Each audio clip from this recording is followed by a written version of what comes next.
욥기서 1장 6절에서 12절까지의 본문의 말씀을 읽도록 하십시다.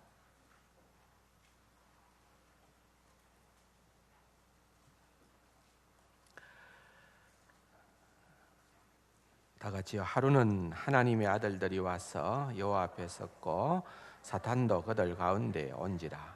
여호와께서 사탄에게 이르시되 내가 어디서 왔느냐? 사탄이 여호와께 대답하여 이르되 땅을 두루돌아 여기저기 다녀왔나이다.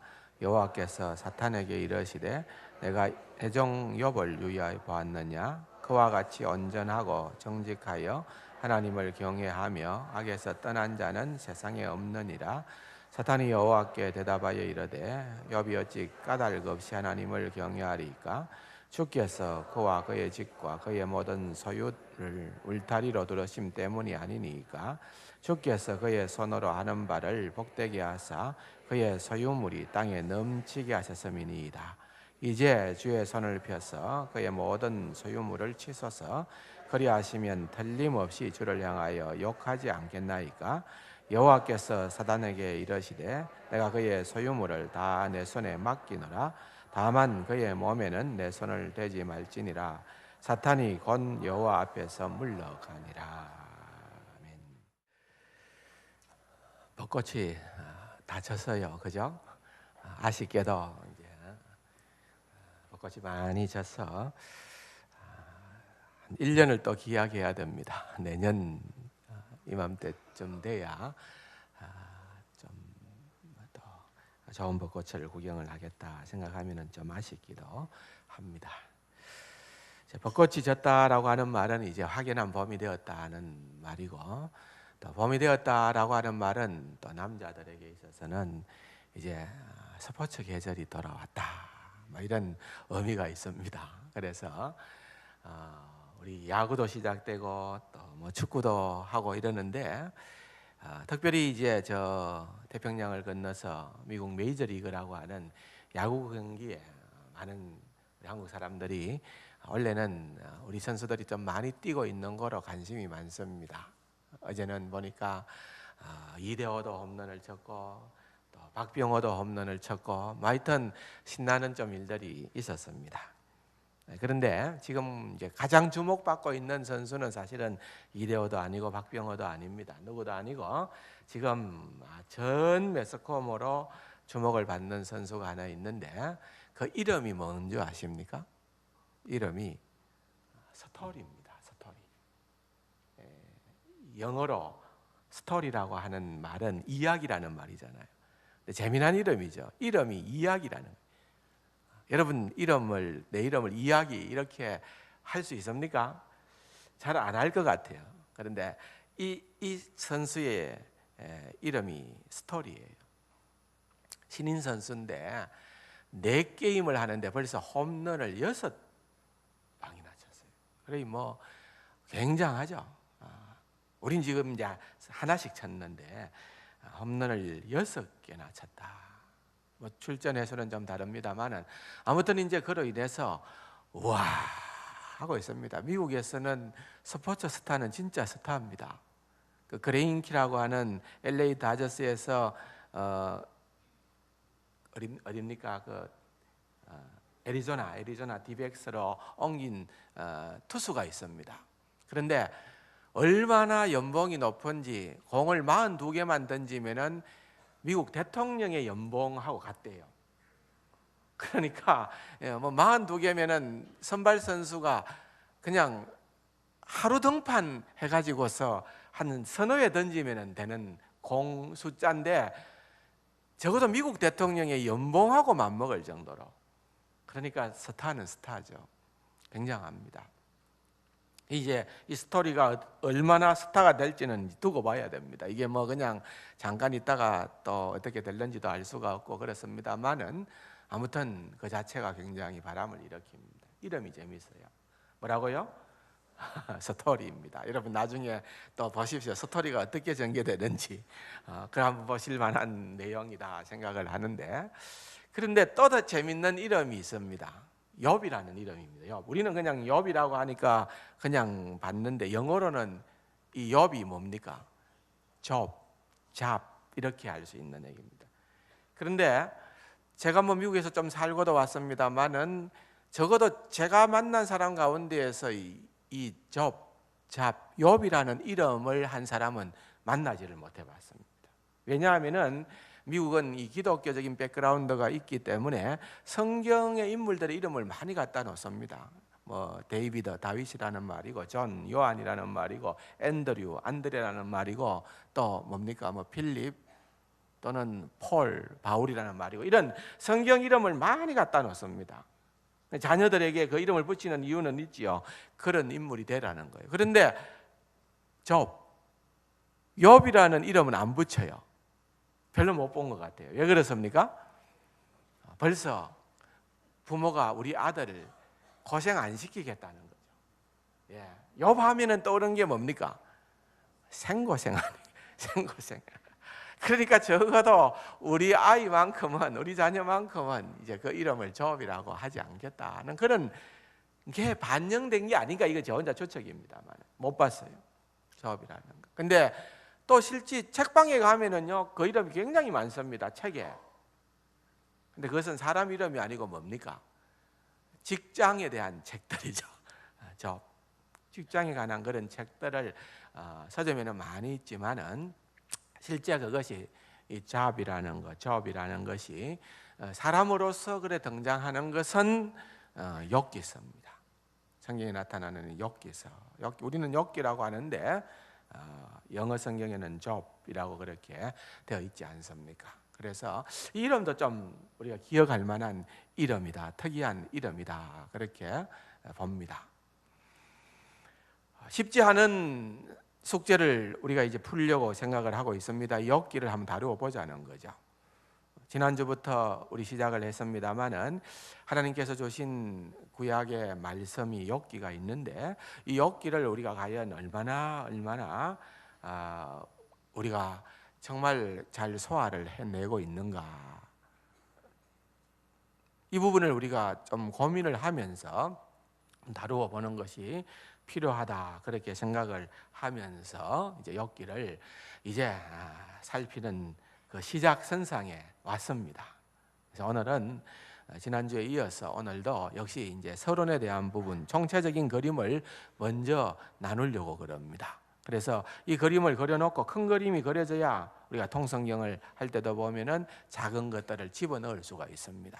그래서 큰 그림을 오늘 여러분들이 그린다 생각을 하고 제목처럼 욥기는 어떤 책인가? 내가 기억하고 있는, 내가 생각하는 그 욥기서가 과연 어떤 책인가 하는 이 부분을 우리가 한번 정리를 하자, 이렇게 여러분들이 작정을 하시면은 좋으리라고 봅니다. 첫째는 참 우리가 살아가고 있는 이 세상을 고민을 안 할 수가 없습니다.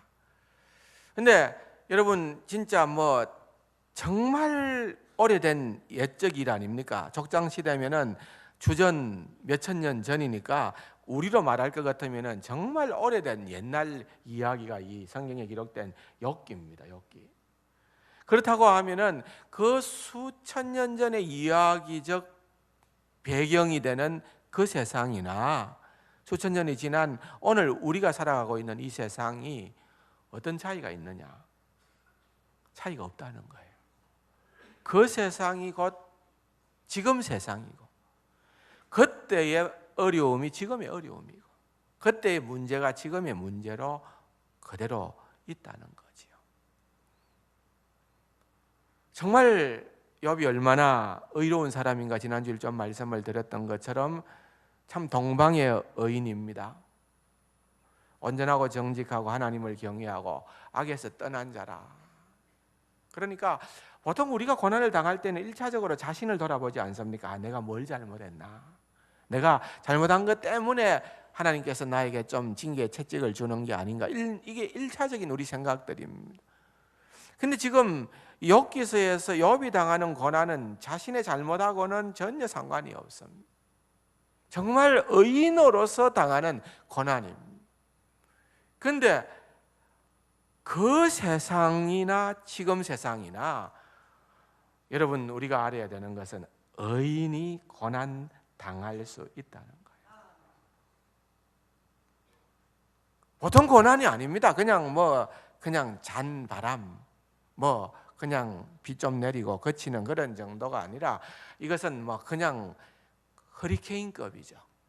태풍급 아니겠습니까? 삶의 모든 것을 송두리째 뽑아버릴 만한 그런 고난입니다. 그런 끔찍한 일들이 그 시대도 그러하지만은 오늘 우리가 살아가고 있는 이 시대에도 우리 각자의 삶에는 예기치 못하는 그런 것들로 다가오고 있습니다. 그런 고통을 겪은 사람이 있고 겪고 있는 사람이 있고 또 지금은 아니지만 앞으로 겪게 될 그런 사람도 있습니다. 예외가 없다는 말입니다. 자, 어렵다. 욥은 진짜 어렵다고 했는데 그런 어려운 욥에게 이런 말로 다 할 수 없는, 정말로 세상적으로 말하면 너무나도 공정하지 아니한 그런 고난이 왔다는 겁니다. 왜 하나님은 이런 일을 허용하시는가? 우리가 하나님의 살아계심을 믿을 때 던질 수 있는 질문입니다. 또 왜 하나님은 이런 일들을 바로잡기 위해서 전혀 움직이시지를 않는가?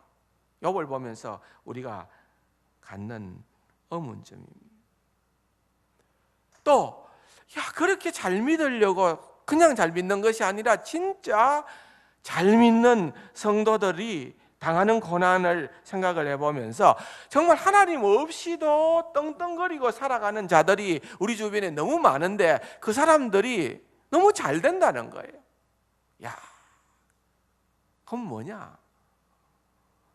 분명히 내가 잘 돼야 되는데 하나님을 왕무시하고 믿는 사람을 왕무시하는 그런 사람들이 잘 된다는 거예요.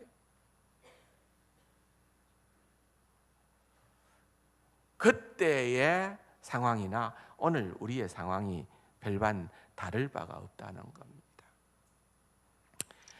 여러분 21장을 한번 열어보시기 바랍니다. 여기서 21장에 7절부터 눈으로 읽으시면서 13절까지 제가 읽어드리는 것과 여러분들이 눈으로 보는 성경하고 약간 대조해서 한번 보기를 바랍니다. 왜냐하면은 욥이 한 고백인데요, 이것을 제가 우리 시대의 말로 조금 각색을 했습니다. 여러분 한번 들어보시기를 바랍니다. 눈으로 7절부터 읽으시면서 한번 들어보시기 바랍니다. 왜 악한 놈들이 잘 나가고 오래오래 살고 부자가 되기까지 하는가? 이들은 자녀들의 성공을 보며 자녀의 자녀들을 보고 즐거워한다. 이들의 가정은 평화롭고 두려움이 없으니 이들은 하나님이 휘두르는 징계의 매를 절대 맞지 않는다. 이들의 수소는 왕성하게 씨를 퍼뜨리고 이들의 암소는 낙태도 없이 쑥쑥 새끼를 낳는다. 이들은 자녀들을 놀러 내보내고 자녀들이 어린 양떼처럼 즐겁게 뛰노는 모습을 지켜본다. 이들은 바이올린과 플루트로 음악을 연주하고 노래하고 춤추며 즐거운 시간을 보낸다. 이들은 오랫동안 풍족한 삶을 누리고 잠결에 고통도 없이 죽는다. 여러분 7절부터 13절의 말씀을 지금 우리의 언어로 표현을 하자면은 적어도 이런 내용인 것입니다. 이해가 안 되는 거예요. 욥이 지금 자기가 왜 이런 고난을 당해야 되는지, 또 주변의 사람들은 왜 그런 것과 무관한지에 대하여서 그가 지금 항변을 하고 있는 내용입니다. 우리 한번 솔직해져 볼래? 왜 착한 사람들에게는 좋은 일이 일어나고 나쁜 사람에게는 나쁜 일이 일어난다는 거, 그거 당연한데 그건 따지고 들어가 보니까 그것은 하나의 망상에 불과하다는 거예요.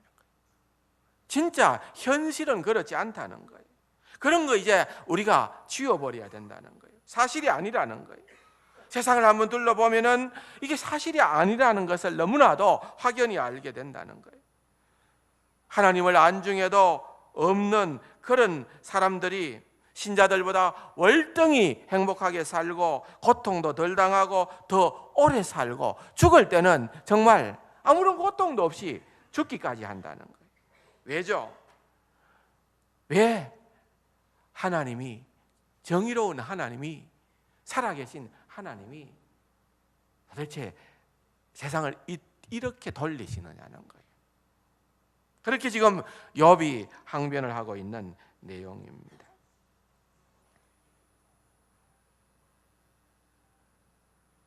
우리 박연복 집사가 매주일 휠체어를 타고 교회를 옵니다마는 가끔씩 고난 가운데에서 시도 적어서 제게 보내기도 하고, 그 읽어보면은 우리 박 집사를 생각해 보면은 뭔가 뭉클해요. 뭉클 가슴. 그 표현되어지는 단어가 담고 있는 의미가 우리가 좀 많은 생각을 해야 되는 그런 내용이 있어요. 여러분, 질문도 같은 질문일 수가 없습니다. 어떤 질문은 안락의자 질문일 수가 있습니다. 진짜 어떤 질문은 우리 박 집사님이 내내 타고 있는 휠체어의 질문일 수가 있습니다. 구분이 되는 거죠. 안락의자의 질문이라는 것은 그냥 이 고난, 고통을 객관화시키는 거예요. 내가 지금 그런 자리에 도달하지 않았기 때문에 나는 지금 더없이 이보다 더 좋을 수는 없으리라, 그렇게 행복한 삶을 구가하고 있기 때문에 그런 고난당하는 사람들을 향하여서 던지는 질문이 어떤 의미에서는 간절하지 않은 거예요. 뭔가 절실하지 않은 거예요. 뭔가 내 가슴을 찢어지게 움직이는 그런 무엇이 아니라는 거예요. 셰익스피어가 그렇게 말을 했답니다. 상처를 입어보지 않은 사람은 흉터를 놀린다. 내가 상처를 입어보면은, 내가 아픔을 당해보면은 그 상처가 얼마나 아픈 상처인지 상처만 봐도 벌써 가슴이 찡한 거예요. 다르다는 거예요. 제가 그저께 우리 교회 집사님 한 분이 병원에 입원을 했다 해서 집사람하고 신방을 갔습니다. 대상포진이에요. 그 얼마나 늦게 알아서 얼마나 아픈지 몰라요. 그런데 가서 이제 또 잠깐 서서 얘기도 하고 위로를 하고 기도하고 오는데 제가 받는 느낌하고 제 아내가 받는 느낌은 다른 거예요. 왜냐하면 제 아내가 대상포진을 알았다는 거예요. 제 아내는 대상포진을 알아본 사람으로서, 그것도 뭐 좀 가볍게 은혜로 알았지만은 대상포진을 아는 사람으로 대상포진 당한 사람을 대하는 그 심정이랑 저처럼 아직까지입니다. 예, 아직까지 그런 고통을 안 당해보고 대하는 거하고는 벌써 느낌이 다르지 않습니까? 안락의자의 질문은 셰익스피어가 얘기했던 것처럼 흉터를 아픔으로 공감하기보다는 때로는 놀리게 되는 그러한 자리에 이르기도 한다는 거예요. 반면에 또는 내가 사랑하는 사람이, 또는 절친한 그런 사람들이 정말 이 고난의 소용돌이 가운데에서 정말 헤매이고 있다고 한다면은 여러분, 이것은요 그냥 안락의자 질문이 던져질 수가 없는 거예요. 이건 정말 휠체어의 질문으로 다가갈 수밖에 없는 그라는 거예요. 그래서 그런 사람들에게 있어서 욥기서는 다르다는 거예요. 그런 사람들을 위하여서 욥기서가 우리에게 주어졌다는 거예요. 다시 말하면 욥기서는 그저 우리의 머리로 이해되어지는 그런 책이 아니라는 거예요. 고난이 뭔지를 아는 사람에게 관한 책이며 그 사람들을 위한 책이라는 거예요.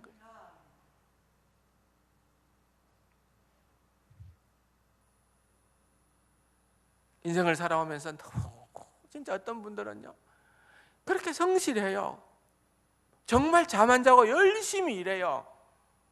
근데 그 열매는 우리의 기대와는 좀 많이 떨어져 있는 안타까운 경우들을 보게 될 때도 있어요.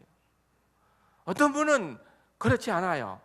대충 하는 것 같은데 눈에 보이는 열매는 탁월한 그런 분들도 들어 있어요. 그럼 하나님, 이 세상이 왜 이렇게 공정하지 못합니까? 하나님, 왜 이 세상은 악이 그렇게 파다한 권세를 가지고 위세를 자랑합니까? 가끔씩 우리는 그런 질문을 스스로에게나 또는 하나님에게 던질 수가 있다는 것입니다. 그런데 여러분, 이런 주제에 대하여서 우리에게 참 심오한 깨달음을 허락해 주고 있는 책이 바로 욥기서예요. 욥기서가 보통 책이 아니라는 거예요. 불덩이와 같은 책입니다. 믿기 어려울 만큼 정직한 책입니다. 겉으로 보이고 허허하는 그 사람의 내면에 돌았을 때의 뒤의 그림자를 우리가 살펴볼 수 있는, 공감할 수 있는 그런 책이에요. 절대로 학문적인 책이 아닙니다. 그래서 욥기에 우리가 세밀히 귀를 기울이면은, 여러분, 욥기서는 우리를 깊이 만져주고 또 때로는 우리를 깊이 괴롭히기도 할 거예요. 또 불안하게도 할 거예요. 그러나 그런 가운데서 하나님께서 주시는 또 다른 귀한 깨달음을 얻게 될 수 있는 책이 바로 우리가 지금부터 보려고 하는 욥기다. 여러분들 그렇게 한번 생각을 해보십시오. 두 번째 전제는 무엇인가 하면은, 어떤 교회를 여러분들이 생각을 하느냐는 거예요. 어떤 교회, 어떤 세상을 한번 그려보았느냐 하면 조금 더 내면적으로 들어와서 교회 문제입니다. 여러분들이 알고 선택했는지 그렇지 않고 선택했는지는 모르겠습니다만은, 우리 교회는 여느 교회는 하고는 다릅니다. 왜냐하면 우리 교단적인 배경이 참 이 고난 가운데에서, 순교 가운데에서 신사참배를 결사반대하면서 타협하지 아니하고, 세상과 타협하지 아니하고, 권력과 타협하지 아니하고, 우상숭배와 타협하지 아니하고, 우리의 믿음의 선조들이 일구어 놓은 그러한 교회가. 그렇기 때문에 여러분, 우리가 이런 교회에서 신앙생활을 한다라고 할 때에 여러분들이 기억해야 하는 것은, 나 역시 복음적인 삶을 살아갈 때에는 어떤 어려움이 있을지 나도 예측할 수가 없다 라고 하는 전제를 가져야 됩니다. 우리 모두가 그렇습니다. 세상에 인기 있는 복음들도 많이 있습니다. 여러분, 가장 대표적인 것은 지난주일 말씀을 드렸던 것처럼 번영 신학 또는 번영 복음입니다. 자, 예수 믿으면 병도 낫는다. 예수 믿는 사람은 가난한 자도 부해진다. 예수 믿기만 하면은 출세하게 된다. 예수 믿기만 하면은 무조건 무자한 자가 자녀를 낳게 된다. 결혼 못한 자는 결혼하게 된다. 예수 믿어라. 출세의 지름길이다. 성공길이다. 그렇죠. 예수가 권세고 예수는 능력이기 때문에 얼마든지 그와 같은 일이 가능하지만은 그게 기독교의 전부가 아니라는 거예요. 복음의 핵심이 그게 아닌데 그 부분을 그냥 포장하여 전체로 간주를 한다는 거예요. 그런 신학과 그런 복음을 우리가 유일한 복음으로 생각을 할 때에는 절대로 욥기를 이해할 수 없습니다. 해석할 수 없습니다. 욥기를 이해하지 못한다는 말은 우리 인생을 해석할 수 없다는 겁니다. 여러분, 누가 박연복 집사의 인생을 해석할 수 있겠습니까? 태어날 때부터 휠체어를 타야 되는 누구의 잘못입니까? 정답이 있는 것입니까? 지난주에 말씀을 드렸던 것처럼 우리는 정답이 없는 인생을 살아가는 것이 기독교인이다. 그러므로 여러분, 그런 소리에 너무 솔깃하지 마시기를 바랍니다. 여러분의 귀가 그렇게 얇아지지 않기를 저는 바랍니다.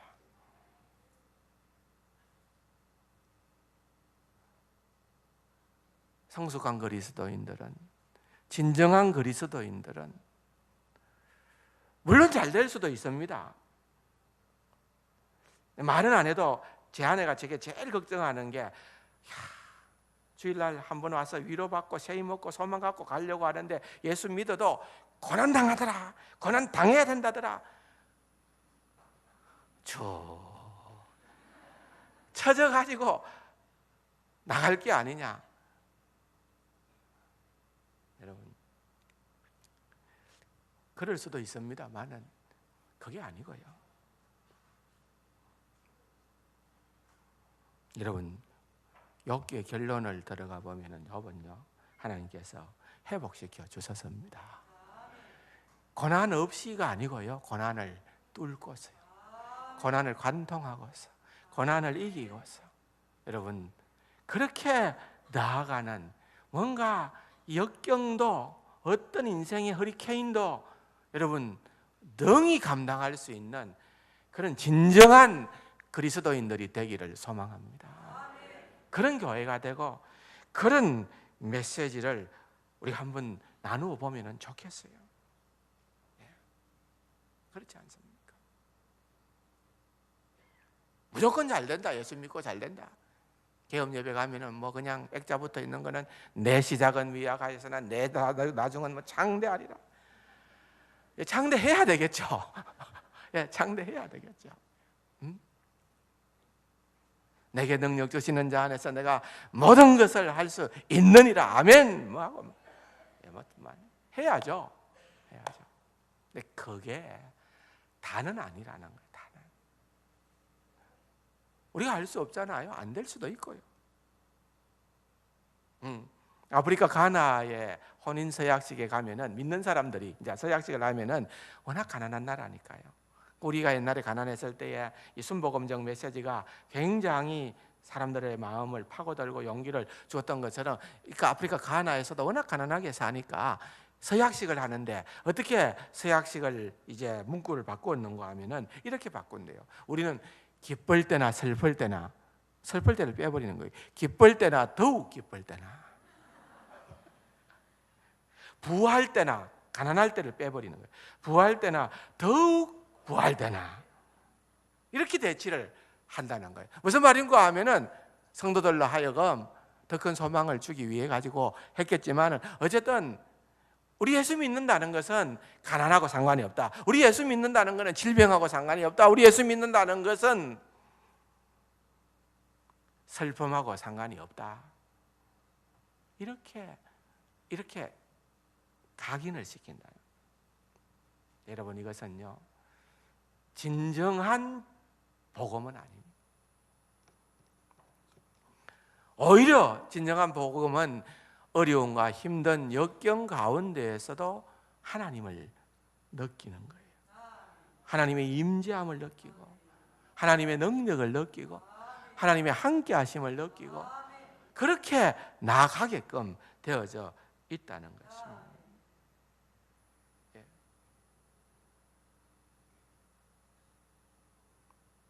그래서 여러분, 메시지가 다르다는 것입니다. 더 중요한 것은 여러분, 이 질문입니다. 어떤 구원자가 필요한가? 가장 의미가 깊은 질문입니다. 어떤 구원자가 필요한가? 욥의 시대에도 마찬가지고 오늘 우리가 살아가는 이 시대도 마찬가지라는 겁니다. 여러분, 이제 앞으로 해가겠습니다만은 이제 욥기서를 가지고 우리가 이 욥기서를 붙들고 실험하고 하면 할수록 여러분, 우리가 발견하는 것은 욥이 아닙니다. 누구를 발견하게 될까요? 예수 그리스도를 발견하게 되는 거예요. 왜? 성경의 주인공이요, 주제가 누굽니까? 예수님입니다. 구약의 모든 인물과 사건들은 누구를 목표하고 있는 겁니까? 그 예수님이, 예수 그리스도. 예. 부정한 아내 고멜을 아내로 취하라라고 하는 호시아를 향한 주님의 명령은 사실은 우리를 향한 예수 그리스도의 사랑을 보여주는 그런 예들 아니겠어요? 구약에 나타나는 모든 것들이 다 예수 그리스도를 지향하고 있다는 거예요. 근데 우리가 알아야 되는 것은 이 욥기서도 마찬가지입니다. 이 욥기서를 통하여서 우리가 때로는 욥이 직면했던 그 고난의 강도, 그 깊이를 느끼게 되겠고, 또 그런 가운데서도 욥이 하나님을 향하여서 불붙는 순종의 모습을 보게 되고 이렇게 하겠지만은 그 모든 것들은 예수 그리스도를 드러내기 위한 모형이에요. 욥이 고난이 극심했다 하더라도 예수 그리스도의 고난과 비교할 수 있을까요? 아니에요. 욥의 순종이 탁월하다 했지만은 그것은 그냥 흐릿하게 하늘의 아버지께 진정한 순종함으로 하늘의 뜻을 이룬 우리 주 예수 그리스도의 순종을 비춰주는 불빛에 불과한 겁니다. 그러므로 우리가 욥기서를 보면서 우리의 진정한 주인 되시는 예수 그리스도를 느낄 수 있는, 예수 그리스도를 발견할 수 있는 그러한 자리로 나아가야 될 줄로 믿습니다. 그래서 우리가 그런 그림을 그려보자는 것입니다.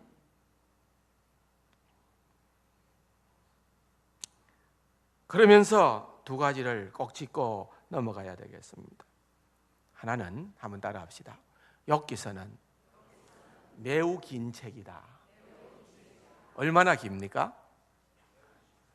매우 긴 책입니다. 몇 장입니까? 욥기서가 42장이나 돼요. 42장. 물론 뭐 더 많은 장의 책도 있습니다만은 생각보다 굉장히 많아요. 욥기서가 굉장히 많습니다. 그러면은 이 사실이 뭘 의미하느냐는 거예요. 왜 기냐는 거예요. 하나님께서 그냥 우리로 하여금 그냥 좀 너가 한번 고생해봐라, 이렇게 하나님의 심술구점이 거기에 들어있는 걸까요? 아니라는 거예요. 하나님의 온전한 지혜가 담겨 있습니다. 실수가 없으신 하나님이시기 때문에 하나님께서 욥기서를 우리에게 42장으로 주셨다라고 하는 것은 거기에 상응하는 이유가 있다는 것을 우리가 알아야 됩니다. 거기에 상응하는 이유가 있다는 것. 그래서 여러분 욥기서는요, 여러분 앞부분 잘 압니다. 1장과 2장 욥이 직접적인 공격, 간접적인 공격, 또는 마지막 42장 후반부에 가보면은 마침내 하나님께서 욥의 손을 들어주시는 그런 장면, 그리고 나머지 3장에서부터 42장 초반부에까지 되어지는 그 내용, 중간에 욥의 새 친구와 또 엘리후의 그런 이야기들을 다 뭉쳐가지고 간단한 시리즈로 정리를 하면서 욥기를 깨끗하게 마무리를 한다, 이렇게 이해하기가 쉽습니다. 그런데 여러분 기억해야 되는 것은 뭐라고? 욥기가 몇 장이나 된다고요? 42장. 하나님께서 우리에게 42장을 주셨다는 말이에요.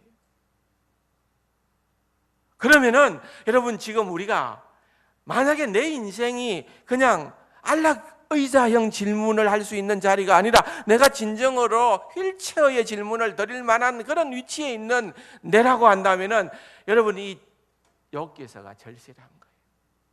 이 욥기서가 왜 이랬을까? 왜 장장일에 또 이런 얘기가 나올까? 왜 이 고난의 문제가 물음이 자꾸만 반복되는 것일까? 왜 하나님은 그런 가운데 어디 계시는가? 침묵하시는가? 왜 우리의 마음속에 하나님을 향한 불만이나 비아냥이, 하나님 어디 계신데요? 하나님이 전혀 상관하지 않는 것이기 때문에 답답하기도 하고,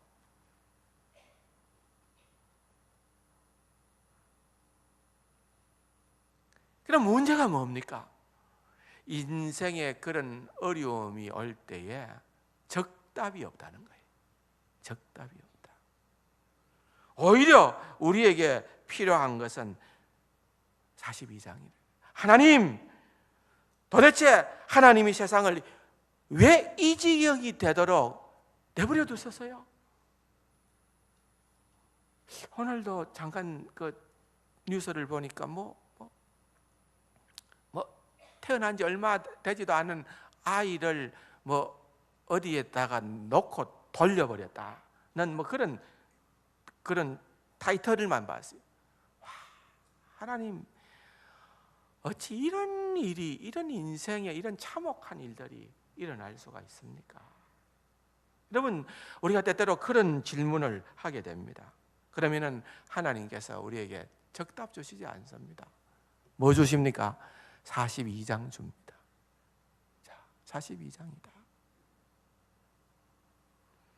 다시 말하면 이 욥기서의 메시지는 우리가 우편엽서 한 장에 잘 기획되고 정리된 한 문장으로나 트위터나 SNS나 카톡이나 페이스북이나, 그런데 우리가 한글을 올림으로써 인생의 문제에 해답을 새기고 또한 알 수 있는 그런 내용, 그런 즉각적인 해답이 아니라는 것입니다.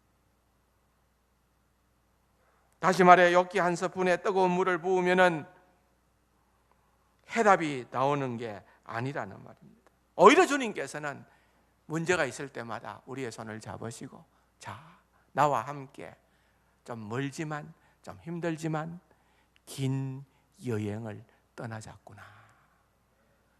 욥기 42장을 긴 여행이라는 겁니다.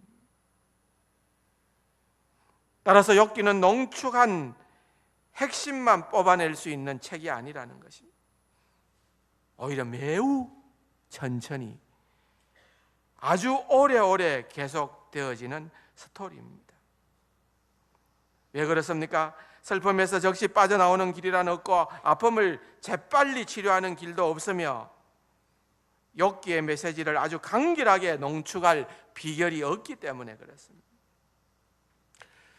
기억하십시다. 하나님께서 우리에게 몇 장을 주셨다고요?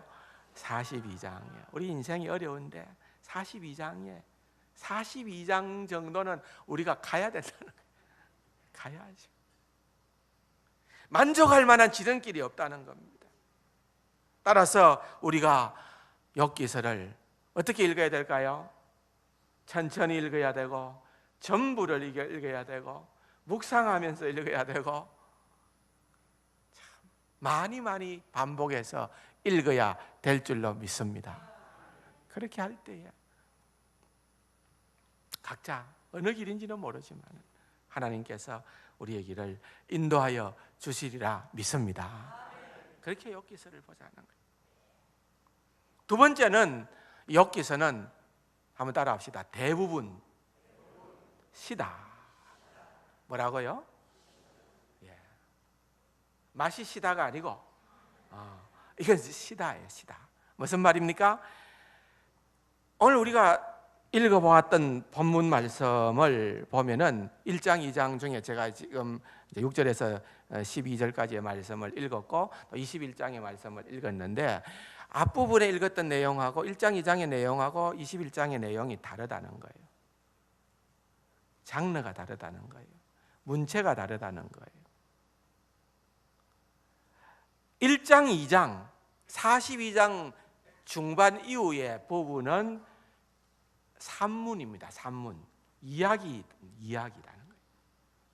그 이야기인데 나머지 3장에서부터 42장 초반부까지가 전부 다 시다예요. 시로 기록되어져 있다는 거예요. 이 구분을 우리가 좀 눈여겨봐야 됩니다. 산문으로 기록되어졌다는 것하고 시로 기록되어졌다는 것은 그것을 접근하는 방법이 전혀 다르다는 것을 의미하는 것입니다.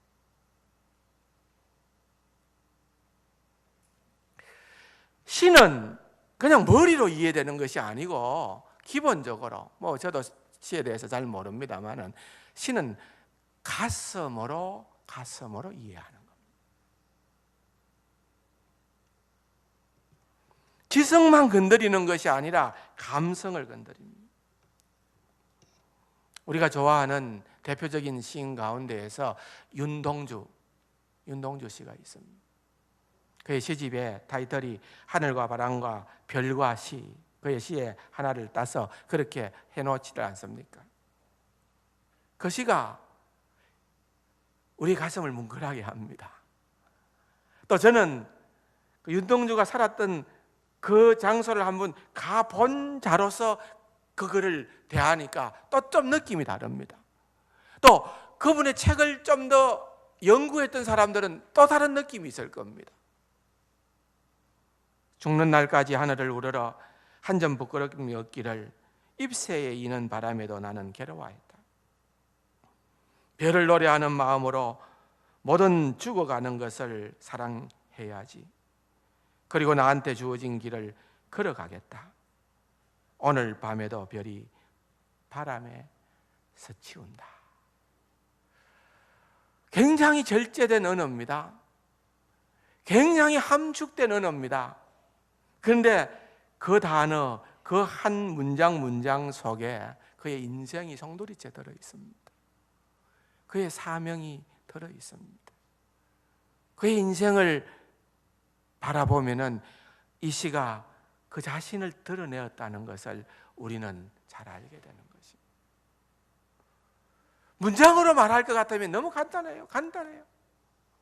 근데 그 의미는 우리가 곱씹고 되씹고 계속해서 보아도 의미가 살아나는, 그것이 바로 시의 특징입니다.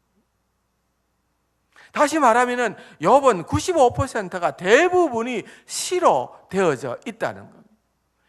그것은 우리가 머리로 이해할 책이 아니라는 거예요. 욥기는 우리의 머리로 접근하는 책이 아니고 우리의 가슴으로 다가가야 될 책이라는 거예요.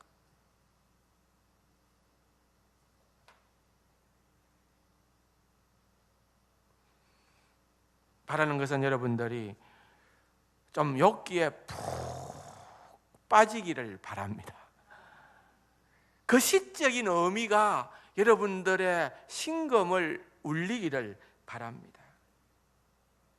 막 그냥 한두 번 읽고 여기 핵심적인 내용은 이거고 주제는 뭐다, 머리로 정리되어지는 책이 결코 욥기서가 아니라, 욥기서는 우리가 그렇게 살 때의 의미가 살아납니다.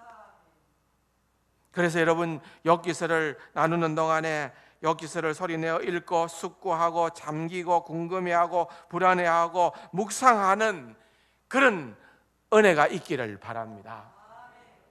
하나님께서 우리에게 주신 것이 그게 결코 낭비가 있을 수가 있겠습니까? 절묘한 하나님의 선물인 줄로 믿습니다. 그래서 욥기서를 이제 이런 관점으로 우리가 한번 다루어 보고자 합니다. 다룰 때에 이 욥기서에 담겨 있는 참 심오한 비밀들을 깨달아서 우리 인생이 다시 한번 더 주님 안에서, 말씀 안에서, 그리스도 안에서 재해석되어지고 주님을 더욱더 친밀하게 닮아가는 놀라운 은혜가 있기를 주님의 이름으로 축원합니다. 좋으신 아버지 하나님, 욥기서를 통하여 우리에게 주시는 귀한 진리를, 교훈을 붙들고 나아가는 귀하고 복된 우리 세간 가족들 되게 하여 주옵소서. 예수님의 이름으로 감사기도 드립니다. 아멘.